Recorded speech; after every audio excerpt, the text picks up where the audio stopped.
tonight we push off from a misty Scandinavian fjord, the scent of pine tar and cold sea air sharp in your nostrils. You're not a king or a conqueror. You're a Varangian trader, a risk-taker with a head for numbers and a back strong enough for an all. Your cargo? Bundles of northern furs that will one day grace the shoulders of a caliph in distant Baghdad. The journey ahead is a 3,531-kilometer gamble down the spine of a continent, along a river the Greeks called Raha and the Arabs Atil, but which you know as the life-giving Volga. Forget the romantic tales of silk and spice. This is a grind of portages, tolls, and constant vigilance. Frankly, the odds aren't stellar. Between river piracy, diplomatic blunders, and the sheer, bone-aching monotony, you probably won't survive this. But the potential profit? That's the stuff of legends. So, before you get comfortable, take a moment to like the video and subscribe, but only if you genuinely enjoy what I do here. Now, dim the lights, and let's ease into tonight's journey together.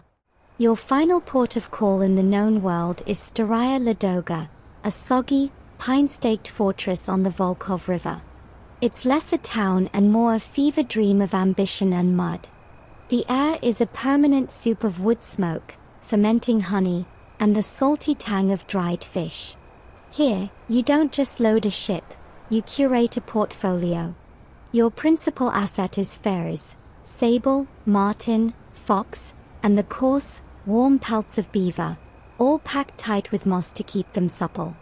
But you also have small, precious cakes of beeswax for candles, a few iron ingots from Swedish forges, and several sturdy slaves, shackled and silent, whose fate you try not to dwell on. Against this, you'll be acquiring silver, mountains of it, you hope, in the form of Abbasid dirhams, coins so trusted their distinctive Kufic script will be accepted in marketplaces from Dublin to Delhi. This is the core economic engine of your world. Mainstream historical fact: the fur trade was the primary economic driver for the early medieval Rus, the Scandinavian settlers and traders who operated these river routes. Your entire venture is a leveraged buyout, funded by a consortium of backers in Burka or Hedabai. They fronted the ship, the initial trade goods, and the crew's advance. You're the managing director, and your share of the profit, if any, won't be determined for over a year. The pressure is a physical weight on your shoulders, heavier than any bale of pelts. You spend your last days here in a state of controlled panic, bartering with Finnic hunters who arrive with glistening pelts, haggling with Slavic stewards over jars of last season's honey, a luxury item in the dry south, and listening, always listening, for news from the east. A trader just returned from Volga, his eyes shadowed, mutters about a new levy imposed by the Khazar Tuduan, the local governor. You quietly adjust your calculations. Another, his fingers glittering with silver rings, boasts of selling a single white winter sable pelt for a small fortune in Itil. You double-check the security of your own best furs. Your preparation involves something you hope you never need: your medical kit. Nestled beside practical linen bandages and a vile-tasting willow bark tincture for fever is a small, wrapped lump of what's confidently described as mountain beza.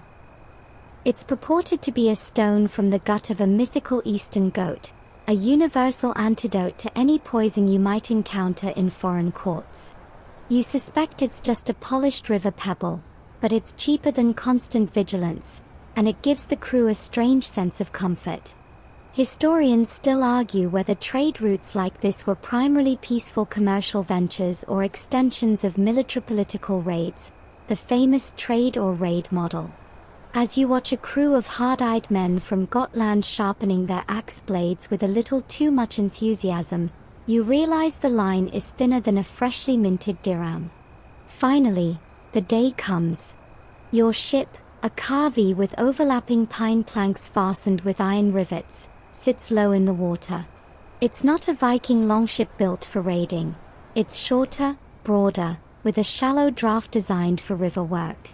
It has a single square sail, patched and repatched, But for now, the oars are your primary engine. 16 men, a mix of fellow Scandinavians and a couple of burly Slavs hired for their knowledge of the river tongues, take their benches. Their faces are a mixture of excitement, stoicism, and the blank look of men trying not to think about the thousands of kilometers ahead. You give the order. The steersman pushes off from the wooden jetty. The oars bite into the dark, peat-stained water of the Volkhov. The shouts from the wharf fade, replaced by the rhythmic creak of wood, the splash of oars, and the whisper of the current. You are committed. The forest, deep and endless, closes in on either side. The gambit is in motion. The world shrinks to a tunnel of green. The wide, peat-brown expanse of the Volkhov that felt so promising back at Ladoga now feels like a constricting artery.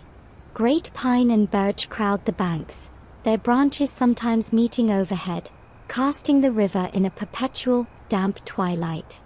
The air, once sharp with salt and smoke, is now thick with the scent of damp earth, rotting leaves, and something else, a profound, watchful silence. This is no longer your world. You've passed beyond the ring forts and clearings of the Ladoga sphere and into the forest realm of the Chuds, the Ves, and other Finnic and Baltic tribes. Your progress is marked not by miles but by the changing texture of the silence. Your oarsmen's strokes are quieter here, their banter died out hours ago. This is a place for soft sounds. The call of an unseen bird, the distant crack of a branch, the plop of a fish, every noise is paused for intent. You are a floating anomaly, a splinter of noise and foreign scent moving through an ancient system. The locals know you're here, of course. You've seen the signs, a footprint too fresh in the mud of a landing place, a wisp of smoke just visible above the tree line, a dugout canoe pulled into the reeds that wasn't there on your last trip. But you rarely see them. Trade here operates on a principle of elegant paranoia. You'll come around a bend and see, on a flat rock or a specially prepared stump at the river's edge, a neat pile of goods. Perhaps it's a stack of the finest squirrel pelts, tied with bast fiber. Maybe it's a lump of raw amber, the color of honey, or a bundle of carefully tanned reindeer hides. There is no one in sight. This is an offer. Mainstream historical fact.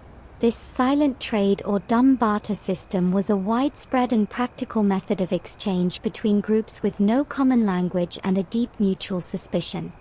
It removes the risk of a face-to-face misunderstanding turning violent. Your job is to assess the goods from the water, then land a little further on. You take from your cargo what you deem a fair exchange, a coil of good iron wire, a handful of glass beads from the Rhineland, a small iron knife. You place your goods on the same spot and retreat to your ship. You wait, floating midstream. Only when you see a figure emerge from the forest to inspect your payment do you know the deal is accepted. If they take it, you can safely go back and collect their wares. If they leave it, you've insulted them, and it's best to move on quickly. It's commerce as a high-stakes game of chess played with ghosts. Days blend into one another in a monotony of stroking oars, chewing on salt-hardened fish, and watching the indistinguishable forest crawl by. To pass the time, one of the crew, a man named Egil with a talent for misfortune, starts a running bet on what color the next seen but unseen trader's offering will be. Gray squirrel? Brown otter? I've got 2 nails on russet fox, he mutters, squinting at the next river bend. It's the kind of joke that's only funny when you've been staring at trees for 3 weeks. You sleep in shifts, the ship pulled onto a gravel bar, with 2 men always on watch. The fire is kept small, hidden. Stories are told in low voices, not of gods and heroes, but of practical horrors. The tale of the trader who took the goods but left only a single, worthless bead, and whose ship was found the next spring, picked clean, with no bodies ever recovered. The warning about the water wraiths in certain still stretches of river, which you privately interpret as a caution about local ambush tactics. Historians still argue whether these Finnic and Baltic tribes were passive victims of this riverine traffic or active, canny participants who controlled the terms of passage through their territories. As you place a good quality Frankish whetstone next to a pile of exquisite pelts and pray it's deemed sufficient, you feel less like a conquering merchant and more like a petitioner passing through a powerful lord's lands, hoping your toll is acceptable. The river itself begins to change. The current picks up, the banks grow rockier, and the sound of rushing water whispers from ahead. The forest hasn't relented, but the water is telling you something. You're approaching the first and one of the most back-breaking physical challenges of the entire voyage, the portage. The crew feels it too. The jokes stop. The oar strokes become more deliberate, conserving energy for what they know comes next. The silent offers from the forest continue, a last chance to trade before the river systems diverge. You take what you can, your muscles already aching in anticipation. The green tunnel is about to end, not in a city, but in a wall of land. The sound arrives first, a low, distant roar that swallows the forest silence. Then you see the spray, a permanent mist hanging in the air ahead. Finally, you round the last bend, and there it is, the end of the line. A cascade of white water churns over a jagged rock shelf, utterly impassable. This isn't a mere rapid, it's a full-stop geographic pronouncement. The river you've been following doesn't go where you need to go. To reach the Volga's watershed, you must go overland. This is the first great portage, and its name is a weary sigh in the bones of every river trader. The ship is steered to the traditional landing, a muddy clearing already churned by countless predecessors.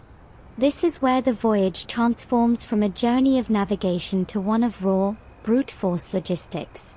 Everything, ship and cargo, must be moved. There are no friendly locals with carts for hire here. This is a frontier. Mainstream historical fact.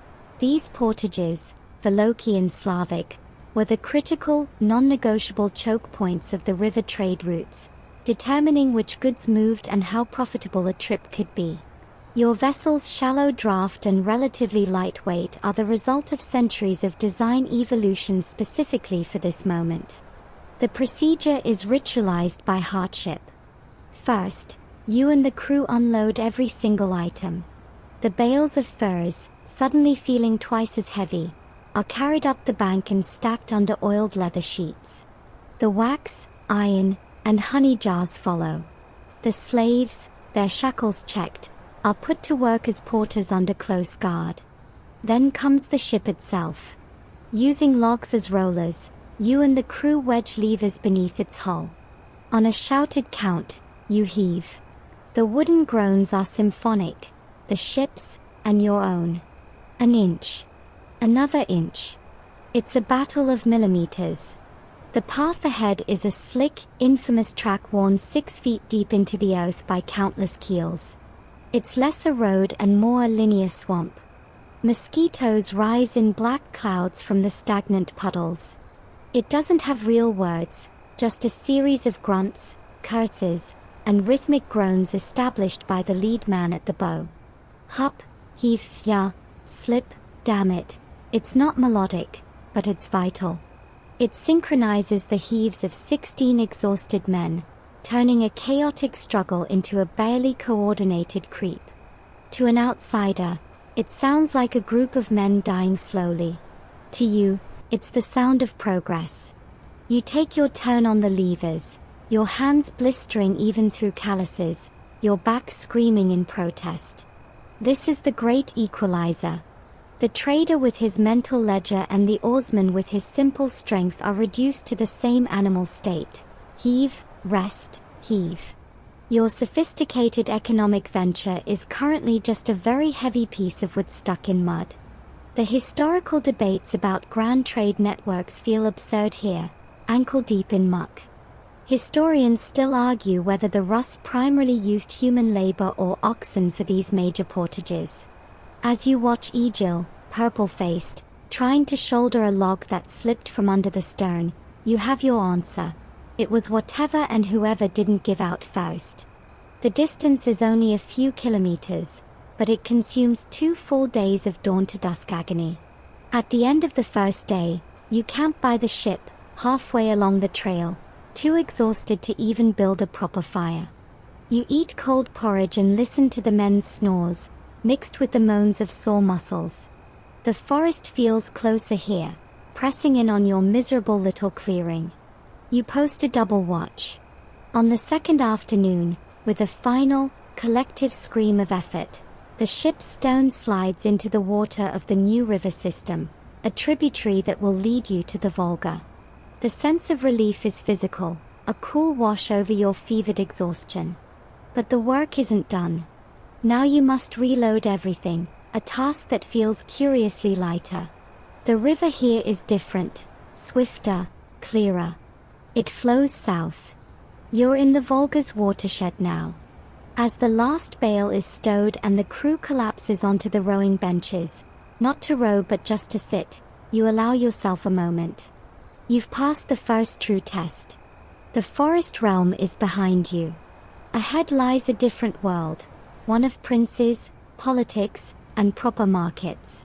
You push off, the new current eagerly grabbing your hull, pulling you toward the heart of the Rus lands. The aches in your body are a ledger of your passage, a receipt paid in advance for the miles to come. The river widens, shedding its cloaking forest. The banks begin to show signs of a different order, cleared fields with timber longhouses, fishing weirs, and then, the smell.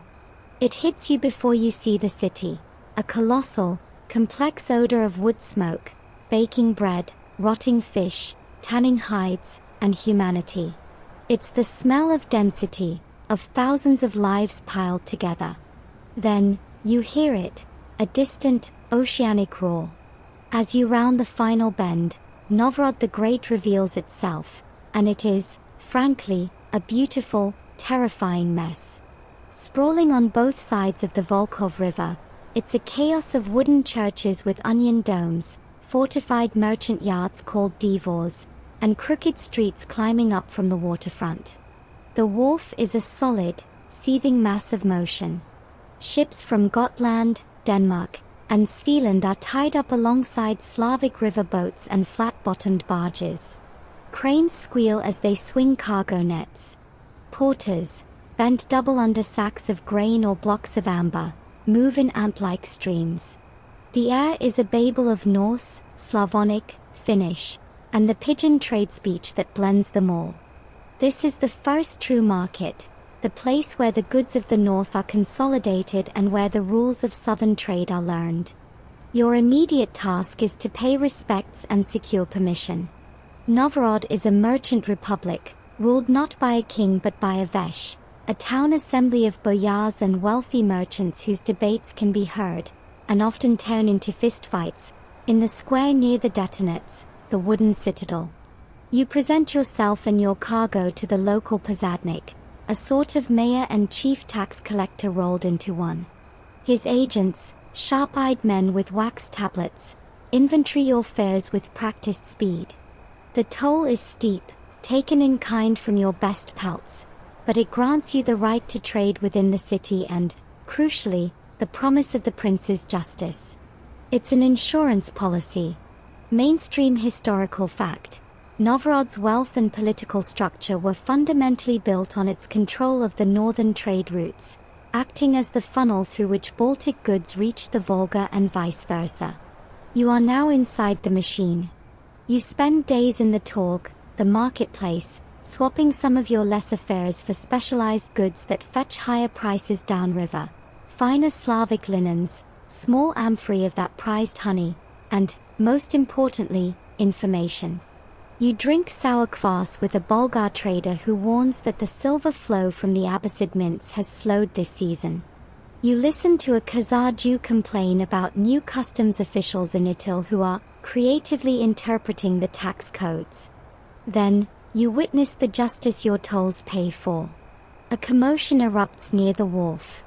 A Gotlandic skipper is accused of selling a bale of good squirrel that was, in fact, mostly stuffed with moss and river stones at its core. The aggrieved Rus buyer drags him before the Tysiatsky, the city's military and commercial judge. There is no lengthy trial. The evidence is dumped onto the muddy ground. The Gotlander's protests are silenced by the crowd's growl. The sentence is swift. Either he makes full restitution in silver, triple the value, or he loses a hand. He pays, his face ashen. The lesson is not subtle. Historians still argue whether the Rus legal codes, like the later Russkaya Pravda, were primarily inspired by Scandinavian or Slavic traditions. Watching this raw, mercantile tribunal, you decide it's inspired by one thing: the absolute, non-negotiable sanctity of a trade deal in a city that would collapse without trust. Serious deals aren't closed in the noisy Torg. They are finalized in the city's famed public baths, a haze of steam and birch branches. Stripped of status symbols, sweating side by side on wooden benches, men become just men. Proposals are muttered, counters offered, and agreements sealed not with a handshake, but with the mutual, grunting agony of being whipped with fragrant birch twigs to open the pores and the mind. You emerge from one such session, skin tingling and slightly scalded, having just committed a third of your remaining cargo to a Volga partner, feeling simultaneously clean and deeply uncertain. You restock your food supplies with hardtack, smoked fish, and sacks of millet. Your crew, flush with a small advance of silver, disperses into the city's less reputable districts, returning hollow-eyed and lighter of coin by morning. You give them 1 day. 1 day to be men in a city, not cogs in your machine. Then, you must move. The sailing season is finite. The Volga awaits, and its upper reaches are a different beast altogether. As you order the lines cast off from Novgorod's chaotic, vital wharf, you carry more than new goods. You carry the city's imprint, a sharper eye for deceit, a respect for the hard power of commerce, and the faint, lingering scent of birch and steam. Novgorod's cacophony fades behind you, replaced by a profound and different silence. You are on the Volga at last, but this is not the mighty, continent-draining artery of legend. Here, at its northern genesis, the Volga is a shy, dark stream, narrow enough in places that a man with a strong arm could almost hurl a stone across it. The water is the color of oversteeped tea, stained deep brown with tannins leached from the endless peat bogs and coniferous forests that press right to its marshy banks. This is the upper Volga, a world of water and wood, and your progress becomes a slow, contemplative drift. The oars are used sparingly now, mostly for steering. The current, gentle but insistent, does the work. The ship becomes a silent glade of order moving through a primordial dampness. The air is cool and carries the sweet rot smell of bog myrtle and wet pine. It's peaceful, but it's a peace that breeds vigilance. These forests are deep, and while the overt threat of the Finnic silent trade is behind you, other, more organized dangers could be watching from the tree line. You keep a bowman in the prow, not knocking an arrow, but with it close to hand. Your first milestones are small, fortified trading posts, pogosts, established by the princes of Rostov and Suzdal to project power and collect taxes. They are lonely stockades of sharpened logs, manned by a dozen surly Slavic militiamen who speak a thick dialect you struggle to parse. They clamber aboard, their breath smelling of garlic and onions, and conduct their own inspection. The toll here isn't in goods, but in the first of the silver coins you carry. A few kuna, marten pelts were once the currency, and the name stuck, or a clipped dirham. Mainstream historical fact. This network of princely toll stations formalized the Rus control over the Volga route, transforming it from a wild frontier passage into a taxable economic corridor. You are no longer a trespasser in someone else's forest. You are a revenue stream in a nascent state. The trade here is small-scale but revealing. At a pogost near present-day Tver, you barter for a pouch of dried, sliced mushrooms from a local trapper, a delicacy utterly unknown in the north. He eyes your iron knives with a covetousness that tells you the reach of Novgorod smiths hasn't fully extended here. In exchange for one, he also offers a piece of local gossip. A tribe of steppe horsemen, the Pechenegs, have been spotted raiding far to the south, causing the Bulgar markets to be jumpy. You file this away, a piece of dark lint on your mental ledger. With the sun often hidden by a uniform grey ceiling of cloud, judging the passage of time is difficult. One of the older crewmen, a Slav named Dobrynya, uses a method he learned from his grandfather. He has a small, perforated wooden bowl.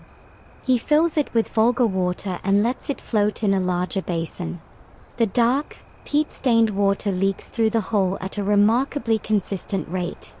When it sinks, he says, it's time to check the banks for a camping spot. It's infuriatingly low-tech and infuriatingly accurate. You find yourself scheduling your daily ledger entries by the slow, sinking progress of Dobrynya's bowl. Days blur into a soothing, green-gray rhythm. The sheer uneventfulness is a new kind of strain. You start to notice things you never would have on the frantic portage or in Novgorod's chaos. The way mist curls off the water at dawn like steam from a broth. The precise pattern of a woodpecker's knock. The silent, cruising flight of an owl at dusk. Historians still argue whether these northern forests were seen by the Rus as a resource to exploit or a spiritual homeland to inhabit. As you watch the dark water curl around the bow, feeling both profoundly outside of this ancient landscape and yet cradled by its slow, wet heartbeat, you suspect it was both, and neither, and something more complicated that no chronicle could ever capture. The river is slowly gathering strength, fed by countless hidden streams. It widens, the current grows more assertive. The forests begin to thin, the trees becoming shorter, more spaced. The quality of the light changes, the sky feels larger. The taste of the air shifts, the damp peat scent edged with something drier, more open. You consult the mental map passed down from other traders. You are approaching a great confluence, a place where the forest's dominion is challenged. You stow Dobrynya's water clock. The gentle, introspective part of the voyage is ending. Ahead is a junction of worlds, where the river meets a power almost its equal, and the true scale of your journey will reveal itself. 4 days, a new presence has been growing in the world, a deeper, steadier roar beneath the Volga's own flow. It's a sound of immense volume moving with immense patience. Then, the forest on your right, the eastern bank, finally, fully retreats.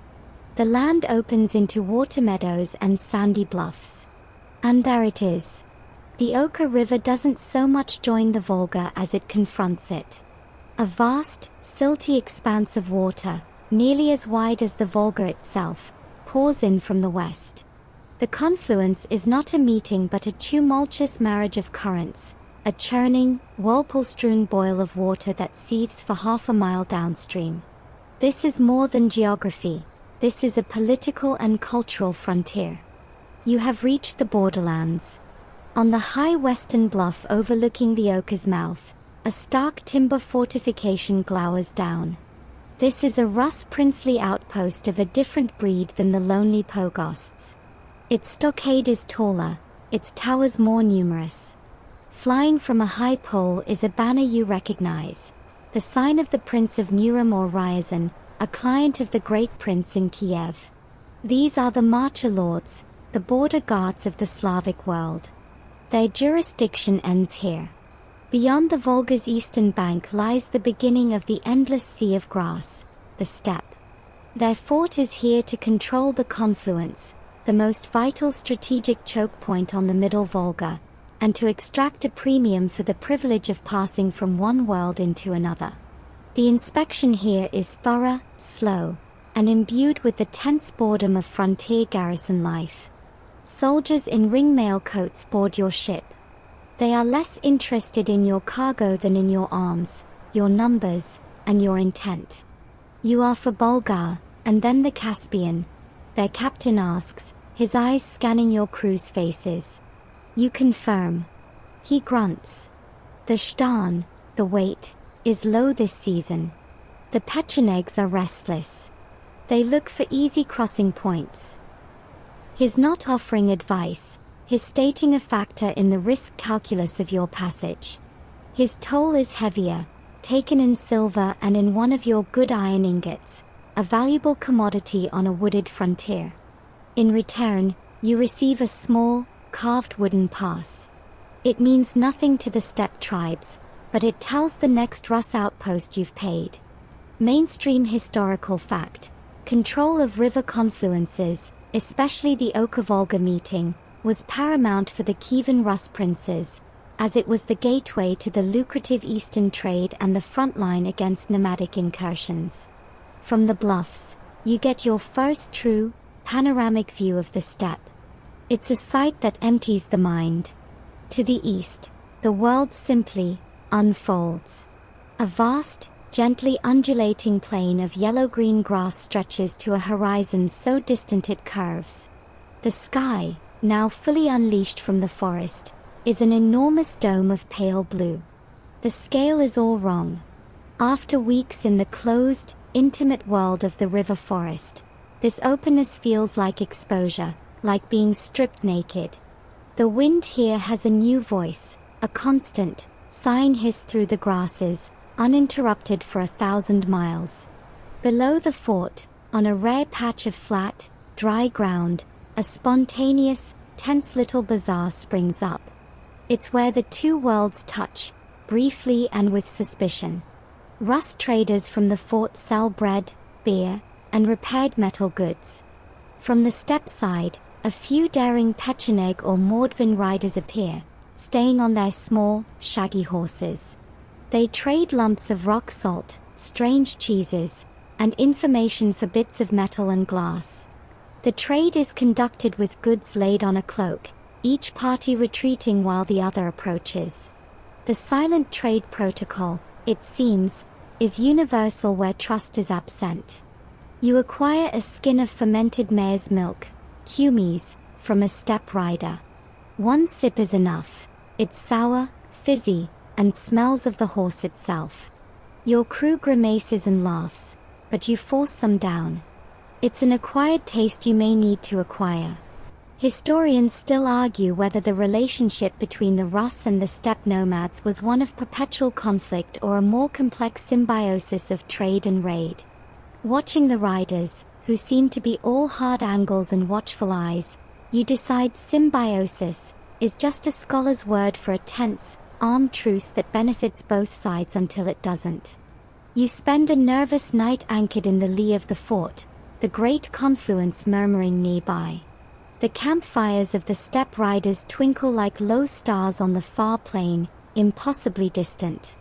The forest at your back feels like a memory, a safe, enclosed womb you've left forever. When you push off at dawn, the current, now swollen by the Oka's might, grabs your ship with new authority. You are carried south and east. The western bank, the last bastion of your world, slowly recedes. The eastern bank, low, sandy, and open, is your new constant companion. You have passed through the filter. The rules are about to change. The forest is gone. The realm of the horse, the bow, and the wind has begun. 4 days, the eastern horizon has been a flat, tawny line. Then, a smudge appears ahead, not on the horizon, but rising from the near bank of the river itself. As you drift closer, it resolves into a sight that is both impressive and deeply alien. A skyline of wooden minarets and stout, whitewashed clay walls. This is Volga, Bulgaria, and it is the first truly foreign civilization you have encountered. It is not a frontier outpost, it is a sovereign state, a sophisticated Muslim emirate that has grown fat as the toll gate between the forest and the steppe, between the Rus silver seekers and the markets of the caliphate. The approach is a lesson in controlled access. The river here is busy with traffic. Bulgar riverboats with high, curved prows, flat barges laden with grain, and ships like your own from the north. You are funneled toward a designated mooring wharf outside the main city walls. The air smells different here, less of pine and peat, more of dust, spices, animal dung, and baking clay. The buzz of the city is a higher-pitched, more frantic hum than Novorod's Slavic bass. Officials in clean, embroidered tunics and distinctive pointed caps come aboard. They are polite, efficient, and utterly inflexible. Their inspection is not for weapons, but for valuation. Every pelt is graded, weighed, and recorded on crisp papyrus in flowing Arabic script. Mainstream historical fact: Volga, Bulgaria was a major economic and cultural power that converted to Islam in the 10th century, acting as a crucial intermediary and manufacturing center in Eurasian trade. They don't just take a toll, they impose a proper customs duty, a percentage of your cargo's assessed value. It is brutal. A full quarter of your best fares are marked with a chalk symbol and taken away. The pain is physical, a wrenching in your gut. This is the price of entry into the silk and silver world. Once the duty is paid and you receive a stamped clay token as receipt, you are allowed through the massive timber gates. The city within is a shock of ordered chaos. Wide, dusty streets are lined with workshops. You hear the clang of coppersmiths, see the glow of glassblowers' furnaces, a technology the Bulgars possess and the Rus do not, and smell the acrid tang of tanneries. There are mosques, their geometric designs alien to your eyes used to the organic curves of Norse carving. The people are a mixture: Turkic Bulgars with their broad faces and long braids, Slavs, Finns, and dark-skinned merchants from Khwarezm far to the south. It's a noisy, vibrant, and mercantile theocracy. Your business here is twofold. First, you must convert some of your remaining fares into a more versatile commodity for the markets south of the Caspian. You don't need to carry all your value in bulky goods. A respected Bulgar moneylender, sitting in a shaded booth lined with ledgers, can issue you a paper draft, a siftaja, made out to his trading partner in Jurgen, on the southern Caspian shore. For a fee, of course. It's a breathtaking leap of faith, to trust a piece of paper across a sea and a desert, but it's how the big players operate. You do a small test, exchanging a few pelts for a draft, your fingers clumsy on the unfamiliar document. Second, you must learn. You wander the slave markets, noting the prices for strong Slavic men versus skilled Armenian craftsmen. You sample foods, flatbreads, strange melons, a paste of mashed lentils and garlic that is surprisingly good. You hear the call to prayer, a soaring, melodic chant that stops the city in its tracks 5 times a day. It's a discipline foreign to your world of opportunistic prayers to Thor for safe passage. Historians still argue whether Bulgaria's adoption of Islam was a purely political maneuver to align with the wealthy caliphate or a genuine deep conversion. Watching a Bulgar merchant meticulously wash his hands and face in a public fountain before unrolling a small rug to pray, his face a picture of devout concentration amidst the commercial frenzy, you see it is likely both, and inseparable. You also hear the first rumors of what lies ahead. Over a cup of bitter black coffee, another new, shocking taste, a Khwarezmian trader warns you about the state of the lower Volga. The Khazar Kagan is old. The court in Itil is a nest of snakes. The Alans and the Rus princes circle like vultures. Pay what they ask, smile, and keep moving. You thank him, the sweet honey cake you ate moments ago turning to ash in your mouth. As you leave the bustling, demanding city behind, your ship sits lower, your cargo is lighter, but your mind is heavier. You've passed through the civilized toll gate. Ahead lies the fractured, paranoid filter of the Khazar Khaganate, the last barrier before the great, inland sea. The river, broader and slower now, feels like a conveyor belt carrying you into a gilded cage. The river, fed by the Kama from the east, becomes a different creature. It is no longer a waterway but an inland sea, miles wide in places, its far banks a smudged line on the horizon. The current slows to a stately, viscous crawl. The air grows heavier, saltier. You have entered the domain of the Khazars, and the landscape itself tells you are being digested by a vast, watchful power. This is no kingdom with a clear border. It is a permeable, multi-layered filter designed to process people like you. The first signs are the watchtowers. Built on artificial mounds rising from the floodplain, they are simple timber structures, but each flies a distinctive flag, 9 goose feathers on a pole, the symbol of the Khazar Tuduan, the regional governor. You are expected. A swift, shallow draft patrol boat skims out from the base of one such tower. The soldiers are unlike any you've seen, a mixture of Turkic Khazars in lamella armor and heavily armed Rus mercenaries in their employ. They don't board. They simply pace your ship, their leader shouting questions across the water in a mangled blend of Khazar and Norse. Your destination? Your cargo? The name of your backers? It's an oral manifest. Any hesitation marks you as someone to watch. You answer clearly, repeating the information logged in Volga. They fall back, satisfied for now. Mainstream historical fact. The Khazar Khaganate was a unique nomadic empire whose elite converted to Judaism, creating a neutral, mercantile hub that balanced the Christian Byzantium and the Muslim Caliphate.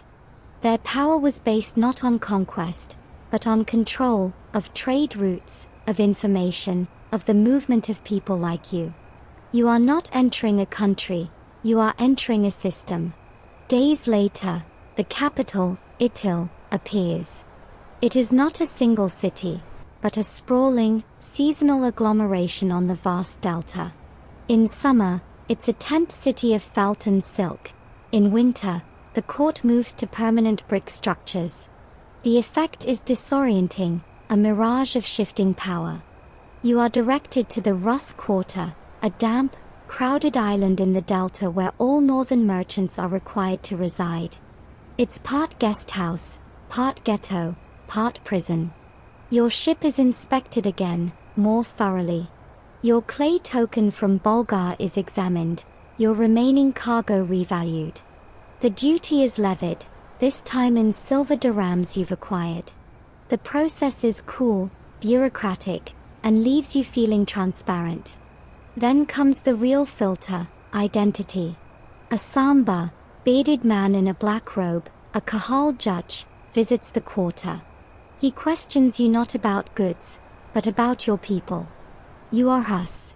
From which fjord? Who is your Jarl? Do you know the man called Helgi, who trades for Prince Vladimir? He is mapping the ever-shifting political landscape of the north through the faces of its traders. Your answers place you on his mental chart. He also probes your religion. You mutter something about the Aesir, the Norse gods.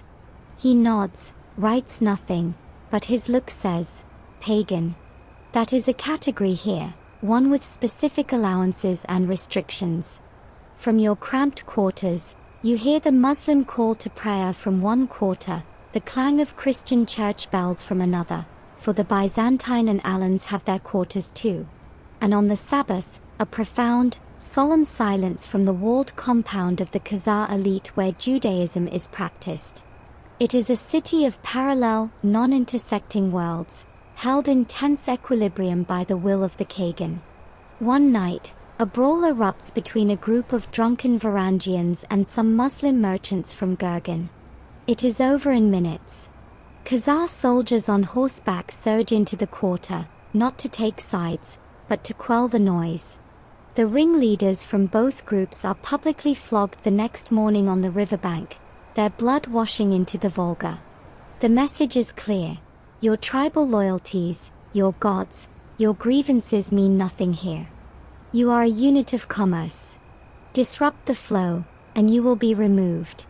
Historians still argue whether Khazaria's legendary tolerance was a principled policy or a purely pragmatic economic strategy. Watching the floggings, seeing the perfect, disinterested efficiency of it, you have no doubt. It is the coldest, most effective pragmatism imaginable. You trade a few last items here, acquiring some fine Khazar leatherwork and, discreetly, a small Jewish amulet from a trader, a hamsa hand. It's not for faith, it's a passkey, assigned to certain traders downstream that you have been vetted and are manageable. After a week of stifling, watchful inertia, you are cleared to proceed. No fanfare. Simply, you are told the river ahead is open. As you sail from the labyrinth of Itil, the weight of scrutiny lifts, replaced by a new, hollow feeling. You have been processed, categorized, and taxed. You have passed through the final civilized filter. Ahead lies the river's last, untamed stretch, where the rules of men give way to the rules of wind, water, and wild grass. The Volga Delta spreads its fingers before you, and beyond it, the Caspian Sea waits, a sheet of burnished silver under an enormous sky. You are almost there. And you have never felt more like a speck of dust on the back of a giant. Itil's clustered complexity unravels behind you, and the world simplifies to an elemental duality, water and grass. The Volga, in its final, majestic sprawl, fragments into 100 distributary channels, a labyrinth of slow, silty water weaving through a vast, trembling plain of reeds. This is the delta. The sky, which felt large before, now becomes everything, a bowl of blinding blue by day, a tapestry of impossible stars by night. The air is thick with the smell of wet mud, rotting vegetation, and a saline tang that promises the sea. The profound, humming silence of the steppe is gone, replaced here by a cacophony of life, the shriek of gulls, the croak of frogs, the whisper of wind through 10-foot-tall reed beds. You navigate by memory and dead reckoning, following the main shipping channel marked by generations of pilots. The crew is tense. This is perfect ambush country, but not from steppe horsemen. Their horses would sink into the mire. The danger here is from others like you, desperate men, pirates who know the maze, who can flit through shallow channels in small boats and disappear into the impassable reed forests. You keep weapons close, and you travel only in daylight, anchoring in the center of the widest channels at night, a small, lonely island of wood in a whispering sea of green. After days in the delta's cloistered, mosquito-clouded world, you break through. The reeds fall away. The channel widens, and then, there is no more river. There is only horizon. The Caspian Sea, which the Rus call the Kvalin Sea, lies before you, a sheet of pale, milky blue stretching to the edge of the world. It is not an ocean, it has no tide, and its water is less salty, but its size is oceanic in its effect on the soul. The Volga's current, your constant companion and guide for over 2,000 miles, simply dissipates into this immense stillness. You have reached the end of the line. Your river ship can go no further. Mainstream historical fact: the Volga Delta and the northern Caspian coast were a notoriously hazardous zone, beyond the firm control of any state, where pirates and autonomous tribes preyed on vulnerable merchants between jurisdictions. You are at your most exposed. On a low, sandy spit of land, you find the port, a seasonal collection of beached ships, felt yurts, and smoky fires. This is the transfer point. Here, the goods of the forest meet the ships of the sea. Your vessel is too fragile, its draft too shallow, for the Caspian's unpredictable storms. Your cargo must be transferred to a sturdier, round-hulled NAO, captained by a Persian or Khwarezmian sailor whose face is a roadmap of sun and salt. The negotiation is tense, conducted in fragments of languages and hand signals. He eyes your furs, now slightly musty from the journey, and names a price for passage to the southern shore that is nothing short of extortion. You have no choice. You barter him down from outright robbery to merely painful theft. As your precious bales are hauled from your ship to his, you feel a profound vulnerability. This is the moment of truth. If he simply sails away, you are ruined. The Persian captain doesn't use a star or a lodestone for the short coastal hop. He uses a pigeon. From a wicker cage, he produces a plump, gray bird. He whispers to it, lets it peek at the sky, then tosses it into the air. It circles twice, then flies unerringly south-southeast. Home, the captain grunts, pointing. We follow. Bird knows the way better than any man. It seems like madness, but you've heard of this. The birds are bred on the southern coast. Their homing instinct is the most reliable guide across the featureless water. You are about to entrust your fortune to a bird's desire for its roost. As you prepare to board the NAO for the crossing, leaving a skeleton crew to guard your now empty river ship, a final, bitter lesson in steppe reality occurs.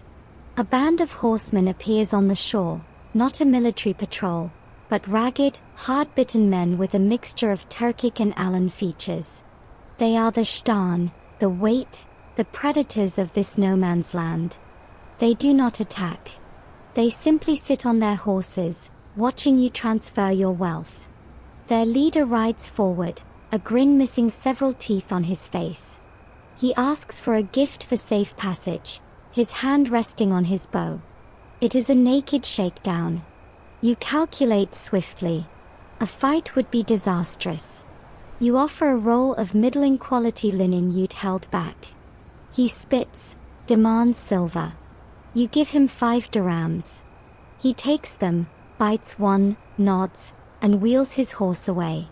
The band vanishes into the scrub as silently as they came. It is a cheap toll, but it tastes like gall. Historians still argue whether the northern Caspian region was a true stateless zone or merely a periphery where the authority of Khazaria, Bulgaria, and the steppe confederations was deliberately thin, allowing for this kind of entrepreneurial banditry. As your new ship pulls away from the shore, leaving your men and your empty hull behind, you know the answer. It is a place where power is measured by who has the arrows, and who has the bales. The land recedes. The world is now water and sky, a vast, disorienting emptiness. The pigeon, a tiny grey speck, flies steadily ahead. You watch your river ship, the home of the last 7 months, shrink to a dot on the endless shoreline, and a profound loneliness, deeper than any you felt on the steppe, settles in your bones. The river journey is over. The seas has begun. The crossing is a lesson in a different kind of motion. The river's current was a constant, directional pull. The sea is a heaving, living entity that lifts you up, drops you down, and sloshes you side to side in a nauseating, 3-part rhythm. The round-hulled NAO wallows like a fat duck, its sail straining against a wind that smells of salt and dead fish. You and most of your crew are miserably, prodigiously seasick. The Persian sailors laugh, chewing on strips of dried lime and ginger. River men, one scoffs, not unkindly, and offers you a piece of the ginger. It helps, a little. For 2 days and a night, you are in a blue-gray void. The pigeon is your only guide, a steadfast speck against the featureless sky. You lose sight of land entirely. The universe contracts to the groaning timbers of the ship, the smell of vomit and tar, and the terrifying, awesome power of open water. This is the true barrier, the reason why so few from the deep north ever make this journey. It requires a different kind of courage than facing a steppe rider, a courage to surrender to an element that does not hate you, but is simply, awfully, indifferent. Then, on the morning of the 3rd day, the pigeon's flight becomes more urgent. It circles, coos loudly, and then streaks ahead. A smudge appears on the horizon. It solidifies into a line of stark, ochre-colored cliffs, then resolves into a sight that makes your heart clench, a proper port. White-walled houses cluster beneath the fortress. Stone wharves jut into the water. A forest of masts, some flying unfamiliar, colorful pennants, bristles in the harbor. This is a baskin, or perhaps Jurgen, one of the bustling ports of the Abbasid Caliphate's province of Tabaristan. You have arrived at the warehouse of the world. The transfer of energy as you enter the sheltered harbor is palpable. The sea's violent rocking ceases. The sounds are human again: shouts, hammers, the creak of cranes. New smells assault you: exotic spices, incense, the dense perfume of 1,000 people living in a hot, dry climate. Officials in white robes and crisp turbans board. They speak Arabic, and you rely on your Persian captain to translate. The inspection here is less about value and more about origin and contraband. They are checking for Slavic slaves who might be Muslims, forbidden to enslave, for weapons, for anything that could disturb the Pax Islamica of the port. Your fares, after a year of travel, are passed. You are given a tag and assigned a berth. Mainstream historical fact: ports like Abaskan were the vital maritime terminals where the goods of the Eurasian interior met the vast Indian Ocean trading network, connecting the forest products of the north to the markets of Baghdad, Basra, and beyond. Stepping onto the sun-baked stone of the wharf is like stepping onto another planet. The heat is dry and fierce, a physical weight. The light is blinding, reflecting off white walls. People wear flowing linen or cotton, not wool and leather. The architecture is all arches and geometric patterns, a far cry from the vertical lock constructions of the north. You are met by your contact, or rather, his assistant. A young, sharp-eyed Armenian Christian named Vasil, who serves as a translator and facilitator for the Tajer, the merchant you have come to see. He ushers you away from the docks into the labyrinthine suck. The noise is incredible: metal workers, spice grinders, carpet sellers, storytellers, and the constant call of the muezzin from a dozen minarets creating a loud sonic tapestry. You are dizzy, overwhelmed. Vasil takes you to a caravanserai, a fortified inn for merchants. Your room is a small, cell-like space around a central courtyard with a fountain. It feels like a sanctuary. In a steamy, tiled room, an attendant pours scalding, then cold, water over you, scrubs you with a rough cloth and a paste of lentils and herbs that strips away a year of grime, river silt, and sweat. You emerge, your skin tingling, wrapped in a clean linen robe, feeling both newborn and deeply foreign. Vasil then presents you with a meal: flatbread, a stew of lamb and chickpeas flavored with something pungent and wonderful, cinnamon and cumin, you'll learn, and fresh dates. It is the most astonishingly delicious thing you have ever tasted. After months of hardtack and dried fish, each flavor is a revelation, a minor explosion in your mouth. Historians still argue whether these caliphal ports saw the northern Rus as valuable trading partners or merely uncouth barbarians from the cold lands. Sitting in the clean robe, savoring the complex stew, you feel the answer is a transactional both. You are a source of valuable commodities, but you are utterly other. Your value is your cargo, not your culture. Vasil is polite, but his questions are all commercial. He does not ask about your gods or your homeland. He asks about the quality of the sable, the consistency of the wax, the mood in Volga. You are a vector for goods.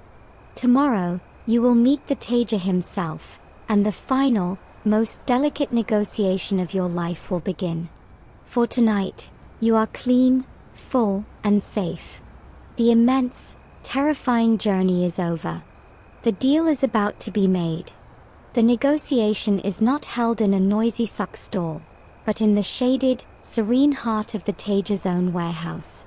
The air is cool and smells of sandalwood, ink, and the faint, rich odor of raw silk. Ismail the merchant is a man of deliberate stillness. His robe is of the finest Egyptian linen, his beard precisely trimmed. He does not rise as you enter. He gestures to a cushion opposite him. A silver tray holds small cups of bitter black coffee. This is not a chummy haggle over fox pelts, it is a high-stakes diplomatic summit. Vasil, your translator, positions himself slightly behind you, a human bridge. The ritual begins with gifts. You present your finest item, a single, perfect winter white sable pelt, its fur so dense it seems to absorb the light. Ismail receives it, runs his fingers through the fur with a practitioner's touch, and nods almost imperceptibly. He does not praise it. Praise would weaken his position.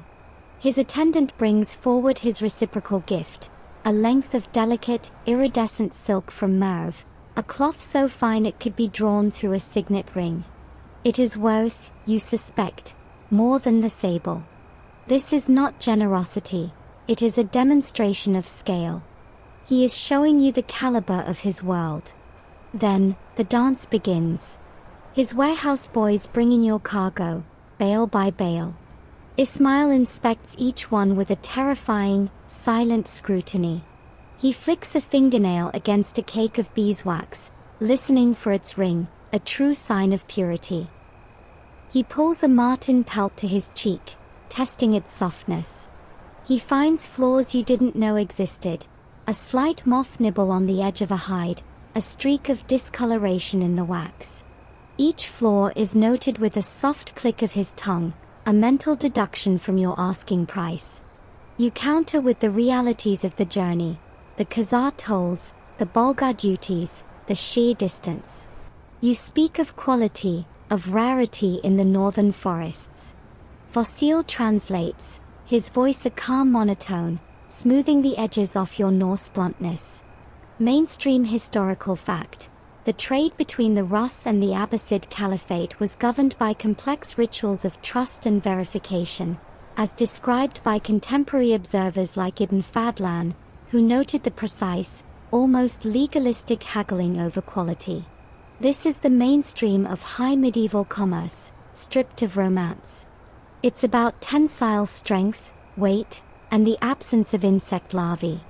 After an hour, you reach an impasse on the price per pelt. This is when Ismail unveils his masterstroke. He claps his hands. An attendant brings forward not silver, but a small, heavy chest. He opens it. Inside, gleaming dully in the shaded light, are bars of refined iron from the mines of Sri Lanka. Fulad, Ismail says. This is not just iron, it is the legendary Damascus steel ore, the finest in the world, worth many times its weight in silver to the swordsmiths of the north. He offers a mixed payment, half in silver dirhams, half in fulad. It's a brilliant move. The dirhams are liquid. The fulad is an investment that will appreciate wildly once you get it home. He has just expanded the negotiation from mere price to long-term strategic partnership. You are out of your depth, and he knows it. As the talk grows tenser, Ismail's attendant watches the level of coffee in his master's cup. When it reaches a certain point, the attendant silently refills it. This is not hospitality. You learn from Vasil later that it is a signal. The refill means the guest is being difficult, prepared to show the alternative goods. Sure enough, after the third refill, Ismail sighs, a sigh of profound disappointment, and gestures to another chest. This one contains good, but not exceptional, Samarkand silks. The message is clear. If you don't accept the fulad deal, you will be demoted from a trader of luxury fares to a mere peddler of middling cloth. Your profit margin evaporates. Historians still argue whether the Abbasid merchants held a dominant, exploitative position over their northern counterparts or if it was a relationship of mutual, if unequal, dependence. Staring at the gleaming bars of fulad, understanding that this man can sell your fares to a dozen different buyers but you can only sell your fulad to a specialized few back home, the power dynamic feels crushingly clear. You take a breath. You accept his terms. The tension evaporates. Ismail smiles for the first time, a thin, professional curve of the lips. Sweet pastries are brought. Business is concluded. The weighing of the silver begins, each coin checked for clipping and purity. The foulard bars are sealed in wax with his mark. You are now partners, of a sort. As you leave, your mind reeling with calculations, Fossil leans in. He respected you, he murmurs. He showed you the steel. Many, he only shows the cloth. It is the closest thing to a compliment you will get. You have traded a year of your life, a mountain of fur, and a piece of your spirit for 2 chests of metal. The return voyage, with this treasure, will be infinitely more dangerous than the journey out. The return voyage begins not with ambition, but with a deep, watchful dread. You are no longer an aspirant carrying potential, you are a target carrying proof. The 2 chests, one of silver dirhams, the other of foulard bars, sit in the hold of your river ship like a slow-beating heart of temptation. Their weight, which should be comforting, feels like an anchor tied to your fate. You left the north with goods. You return with treasure. Every eye that sees you now calculates. The first leg, the Caspian crossing back to the delta, is a study in paranoia. You hire a different Persian captain, paying a premium for a ship known for speed and a crew known for discretion. You sleep with a dagger under your pillow, the chests lashed to the deck within your sight. The pigeon, this time bred in the delta, flies north. The sea is calm, mocking your tension. When you finally sight the familiar, low smear of the Volga delta, your relief is cut short by the memory of the Shtan, the bandits of the shoreline. This time, you are ready. You have your entire crew, well armed, on deck as you approach the transfer point. You see their horsemen on the shore, but you also see the glint of spearheads from your ship. They watch, but do not approach. The message is received. You transfer your chests back to your own river ship with a speed born of fear. The journey up the Volga is the same landscape in reverse, but you are a different man viewing it. The wide, silent steppe is no longer awe-inspiring. It is a vast, empty room where you are a spotlighted jewel. The Khazar toll station at Itil, which felt like a prison on the way down, now feels like a necessary evil. Its harsh order is a barrier against the chaos outside. The officials re-inspect you, their eyes lingering on the sealed chest of foulard. They tax you again, a percentage of the silver. It is extortion, but you pay without complaint. You want their stamp, their mark of passage. It is a receipt that says, "This man has been processed and paid. Robbing him is an offense against the Kagan." It's the most expensive insurance you've ever bought. Mainstream historical fact. The return journey for medieval merchants was often the most perilous leg, as they carried compact, high-value goods that made them attractive targets for both bandits and corrupt officials. Your paranoia is not a personal failing, it is standard operating procedure. You avoid overnight stops at small pogosts, preferring to anchor mid-river. You trade only for absolute necessities, food, water, replacement ores, and you do it quickly, with silver, never opening the main chests. At Volga, you use some of your silver to purchase a quantity of good, but not extraordinary, Crimean salt and a few rolls of cheap woolen cloth. You pack these into a prominent, well-sealed bale and place it near the mast. To any casual observer, this is your prize, the fruit of your journey.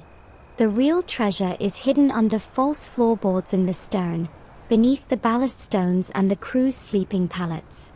It's a child's trick, but on a river where information is currency, controlling the narrative of your wealth is a survival skill. At the great confluence with the Oka, you face the Rus border fort from the other side. The captain there is the same. He looks at your ship, noticeably higher in the water without its cargo of furs, and raises an eyebrow. "A good season?" he asks. You shrug, a gesture you've practiced. "Enough to pay the tolls twice," you say, gesturing to the decoy bale of salt. He smiles, a thin, knowing smile. He's seen it all before. His tax is heavier on the return, a welcome home Levi. You pay, again. As you leave, he calls out, "The forests are quiet. But be swift. The first frosts are dreaming in the ground." It's not a farewell, it's a warning. Historians still argue whether the primary economic drain on these long-distance trades was the upfront cost of goods or the cumulative, cascading tolls extracted at every political boundary on the return. As you count the diminishing pile of silver set aside for transit fees, you feel you have your answer. Each prince, each Tuduan, each fort captain is a partner you never chose, taking their silent, non-negotiable dividend from your sweat. The forest returns, closing around you like a green cloak. It feels safer, but the warning hangs in the now chill air. The days are noticeably shorter, the nights brittle with cold. The uneventful monotony of the upper Volga is now a blessing you pray for. You row harder, the crew sensing the final race. You are rich, but you are not home. And between you and home lies the most unforgiving merchant of all, winter. The cold arrives not as a change, but as a presence. It bleeds from the deep forest, turning the morning mist into a glittering, diamond dust fog that clings to beards and woolens. The dark Volga water, once merely cool, now carries a subcutaneous chill that seeps through the ship's planks and into your bones. The warning from the fort captain was not casual. You are in a race against a silent, celestial clock, the freezing of the rivers. Your progress becomes frantic, a grim parody of your earlier, contemplative drift. The oars are out constantly now, the crew rowing in shifts from first light until the last grey smear of dusk makes the river too dangerous to navigate. There is no more leisurely trading, no more stops to inspect a silent offering. You buy food from riverside villages with hurried shouts and tossed coins, not even bothering to land. Every hour afloat is a victory. Every night spent camped on a gravel bar is a calculated risk. The signs are everywhere. In the mornings, a thin, brittle skin of ice, like crinkled glass, forms in the still backwaters and eddies along the banks. It melts by mid-morning, but each day it forms a little thicker, lasts a little longer. The leaves, which were turning when you passed south weeks ago, have now fallen, carpeting the forest floor in a skeletal brown. The world is stripping down to its essentials: grey water, black trees, white sky. The sound changes, too. The forest summer murmur is gone, replaced by a sharp, waiting silence broken only by the groan of a tree in the frost, or the distant, lonely crack of ice. Mainstream historical fact: the navigation season on the Russian rivers was brutally short, typically from late spring to early autumn, with travel beyond that risking entrapment in the ice, a death sentence for crew and cargo alike. Your entire economic model, the timing of your departure from the north a year ago, was predicated on this precise, unforgiving schedule. You are at the ragged edge of it. As you enter the final stretch toward Lake Ladoga, you hire a local Finn from a riverside village. He is an old man with eyes the color of the winter sky, and he doesn't speak a word you understand. He is paid in salt. His job is simple: to stand in the prow, staring at the water, reading its texture. He is listening for the specific, almost musical ping that indicates anchor ice forming beneath the surface, and watching for the telltale, oily smoothness of black ice, a deceptively clear, thin layer that can slice through a pine plank like a dagger. He guides you to the fastest, deepest channels where the current is strongest and freezing is slowest. When he raises a hand, you all back oars instantly, waiting while he prods ahead with a pole. He is your canary in the coal mine of winter. The tension is a physical, metallic taste in your mouth.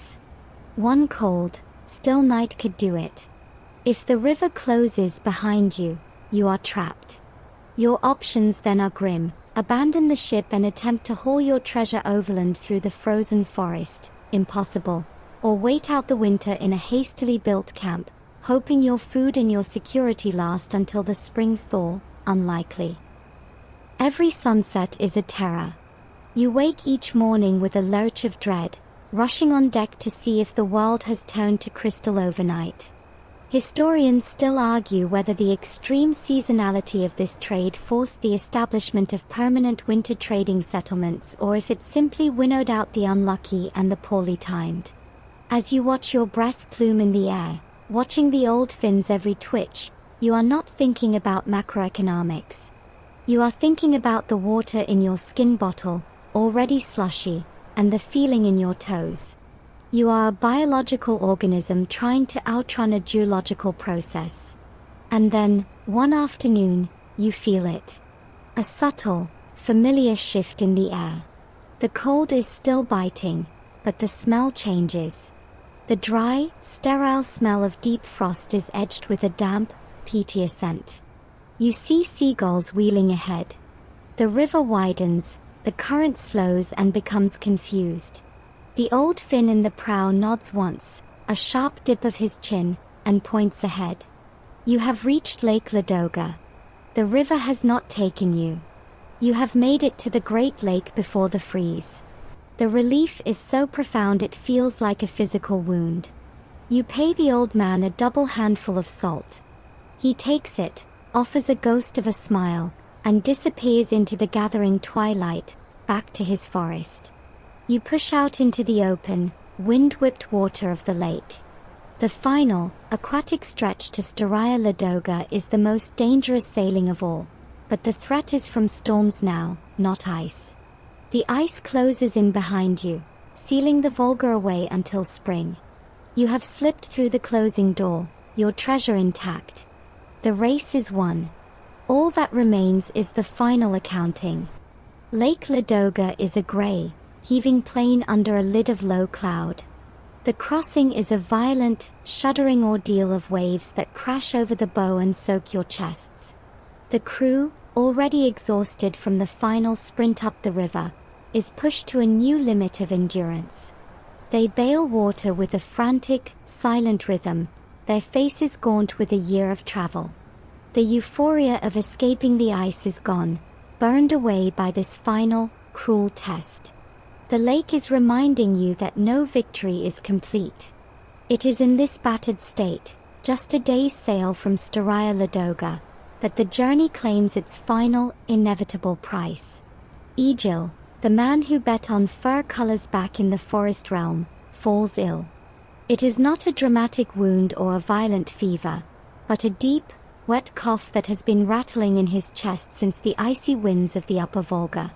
Now, in the damp cold of the lake, it takes root. He struggles to bail, his breath coming in ragged, liquid gasps. By nightfall, he is burning with heat, shivering uncontrollably under a pile of wet furs. You have the Beza stone, the universal antidote, but this is no poison. It is the cold, the damp, the exhaustion, the journey itself, killing him by inches. There is no healer to summon, no sheltered hut to rest in. There is only the ship, the cold lake, and the weakening man. You make him as comfortable as possible, propped against the stern post. He drifts in and out, sometimes mumbling about the silent trade stumps, sometimes about the pigeon guiding the ship. In a moment of clarity, he looks at you, his eyes too bright. "The bet," he croaks. "The next one is Silver Fox. I feel it." You nod, squeezing his shoulder. He smiles, a ghost of his old, mischievous grin, and slips back into fevered sleep. He does not wake up. His death in the dim, pre-dawn light is quiet. A final, sighing breath lost in the sound of the waves. The crew gathers, their heads bowed not in prayer, but in a profound, shared fatigue. This is part of the contract, the unspoken clause. Not everyone comes back. Mainstream historical fact: mortality on these long-distance medieval trading voyages was high, from disease, accident, and violence, a fundamental cost factored into the profit margins. Egil's share of the silver, meticulously recorded on your wax tablet, will now be sent to his family in Burka, a small, cold consolation. You cannot carry a body for a day. The rituals are swift, stripped to their essence by necessity. He is washed with lake water. You wrap him in his own cloak, and place his personal effects, a worn bone comb, his eating knife, a small silver Thor's hammer amulet, on his chest. You add a single, shining dirham from the chest, the coin for the ferryman, no matter his gods.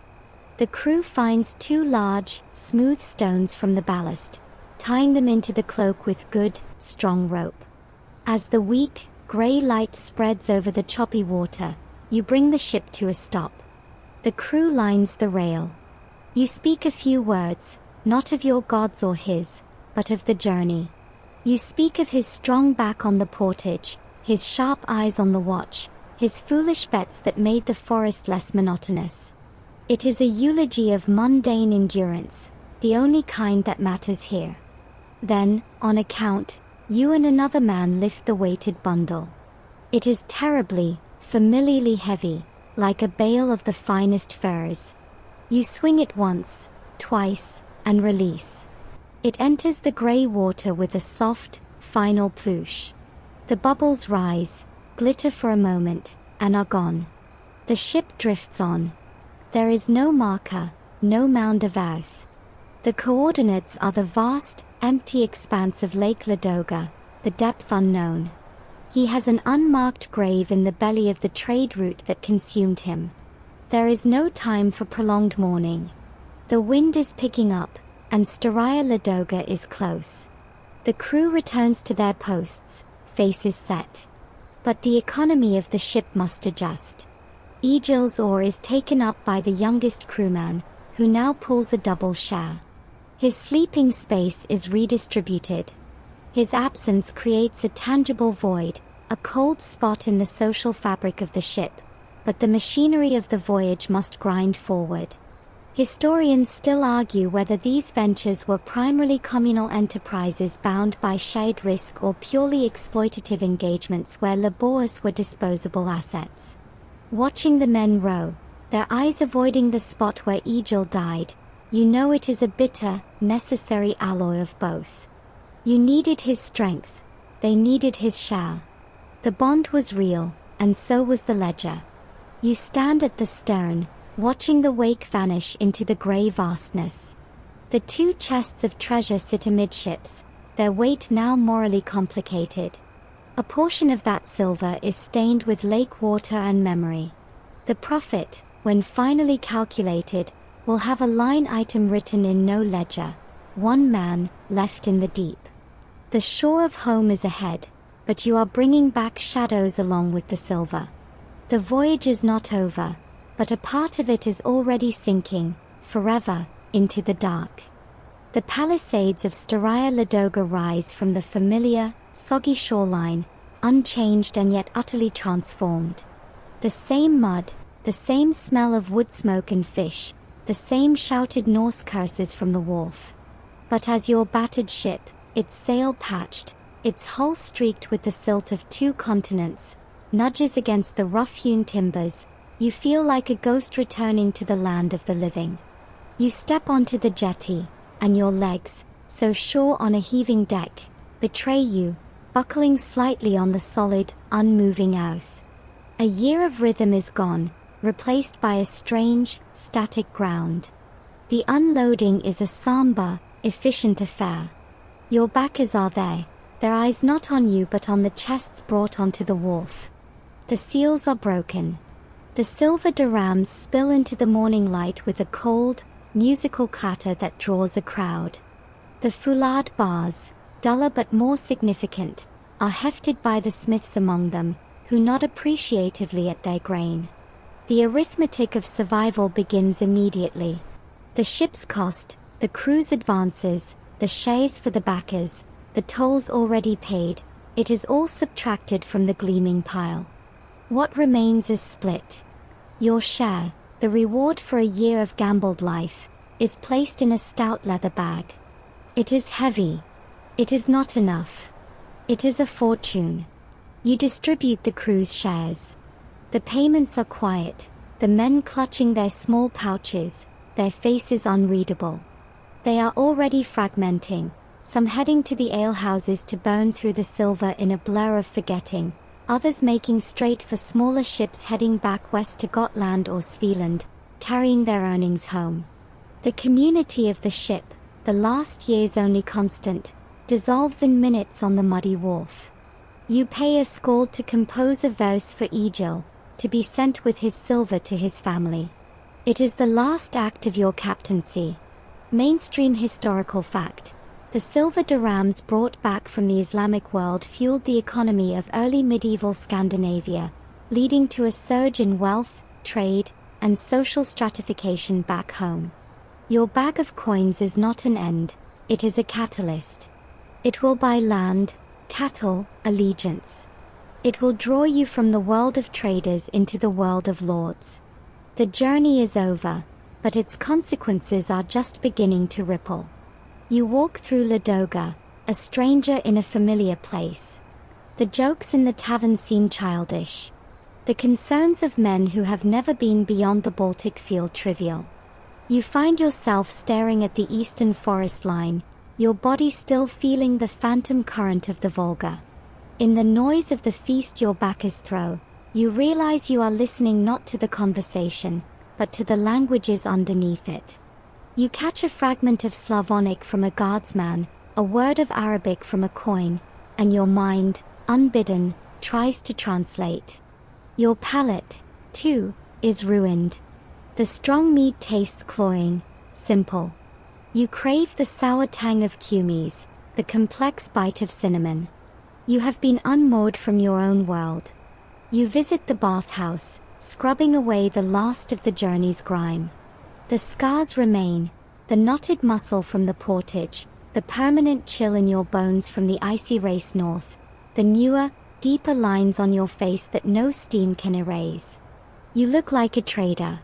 You feel like a piece of the route itself, a human section of the long, fragile line connecting the fjords to the caliphate.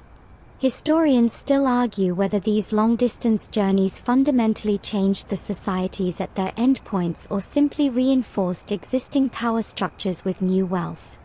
As you lie in the steam, your bag of silver locked in a chest nearby, you feel the argument is meaningless on a personal level. You are changed. The man who left, bold and calculating, is gone.